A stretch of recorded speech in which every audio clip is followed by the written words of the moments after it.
നമ്മുടെ പാർട്ടിക്കാരെ ഫ്ലക്സ് അവര് വലിച്ചു കയറി. അവരാ കവലയിൽ നിൽക്കുന്നുണ്ട്. ഇങ്ങോട്ട് വന്നേ ചോദിച്ചവരോട്.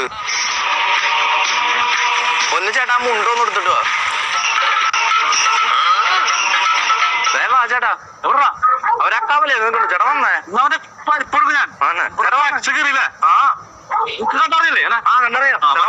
ഞാൻ നിക്കണതാണ് ചേട്ടാ. ഇയാളാ? ആ ചേട്ടാ സംസാരിക്കാണ് ഞാൻ അടിച്ചേ. നീ ഇനി ഞങ്ങളുടെ ഫ്ലക്സ് കീറില്ലേ? ഇനി മേലൊക്കെ ഞങ്ങളുടെ ഫ്ലക്സ് കീറിണ്ടെങ്കിലേ കാലുവൊക്കെ ചവിട്ടേട്ടാ. അയ്യോ ജെട്ടിയിടാൻ മറന്നു. ഇവനെ കാലുപൊക്കി ചവിട്ടേണ്ട ആവശ്യമില്ല. ഇവനെ ഞാൻ കൈ കൊണ്ട് ചാലും തല്ലിയാ മതി. ഇനി ഞങ്ങളുടെ ഫ്ലക്സ് തോട് കാണിച്ചേരാ പന്നി. ചേട്ടൻ എന്നാലും കാലുപൊക്കി ചവിട്ടായിരുന്നു. എടാ നീ എന്തിനാ എപ്പോഴും കാല് പൊന്നി ചവിട്ടുന്ന കാര്യം പറയണേ? കൈ കൊണ്ട് ഞാൻ തല്ലിയില്ലേ? അല്ല ചേട്ടാ അവരിനി ഗുണ്ടകളെ അങ്ങനെ കൊണ്ടുവരൂ. ബാറ്ററാ നീ പേടിക്കുന്നില്ല. ഞാനില്ല ഇവിടെ. അവര് വരണി വരട്ടെ. എന്നാ പറഞ്ഞാ പരിപ്പെടുക്കും എല്ലാവരും. ചേട്ടാ വിട്ടിരിക്കും. ഞാൻ പോയി സോഡ വാങ്ങിച്ചോട്. ആ പോയി വാ.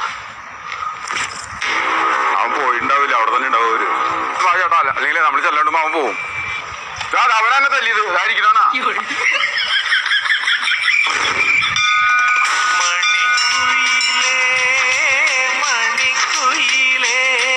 അവൻ കൈ ചുറ്റിനാണ്ട.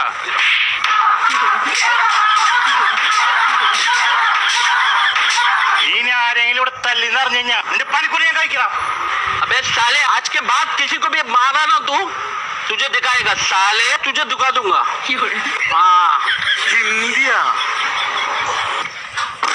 നിന്റെ വോട്ട് ഞങ്ങളുടെ പാർട്ടിയിൽ ചെയ്തില്ലെങ്കിൽ എന്റെ വോട്ട് മാത്രമല്ല ഈ പഞ്ചായത്തിലെ മൊത്തം വോട്ടും നിങ്ങളുടെ പാർട്ടിക്ക് തന്നെ ചെയ്യാം. ഞാൻ നിങ്ങളുടെ പാർട്ടിയാ.